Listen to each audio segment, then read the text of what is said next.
دقيقة رياضة، أهلا بكم. إبراهيم دياز يواصل تألق رفقة نادي ريال مدريد لإقناع مدربه أنشيلوتي. ارتفاع القيمة السوقية لإسماعيل السباري بعد تألقه في الشامبيونز ليج. بايرن ميونخ يرغب في إقامة معسكره التدريبي بالمغرب.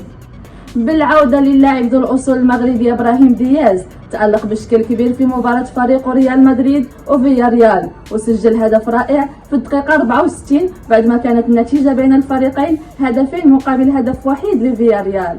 وسجل الهدفين الأول والثاني جود بيلينغهام ورودريغو، في حين أضاف دياز الهدف الثالث بعد ما تسلم الكرة من منتصف الملعب وراوغ لاعبي الخصم وتوغل داخل منطقة الجزاء، مسجلا الهدف الثالث في المقابلة ليضيف اللاعب المخضرم لوكا مودريتش هدفا رابعا.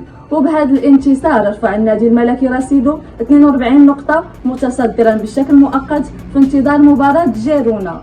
وبخصوص إسماعيل السباري المحترف في صفوف بيس في ايندهوفن، شهدت القيمة السوقية الخاصة به ارتفاع كبير بعد تألقه اللافت في دوري أبطال أوروبا والمساهمة ديالو بشكل كبير في تأهل الفريق الهولندي للدور الموالي من الشامبيونز ليج. وارتفعت القيمة المالية ديال السباري من 5 ملايين يورو خلال أكتوبر الماضي إلى 10 ملايين يورو. والختام بالفريق الألماني بايرن ميونخ اللي تيرشح بلدين لاستقبال معسكر تدريبي هما المغرب والبرتغال.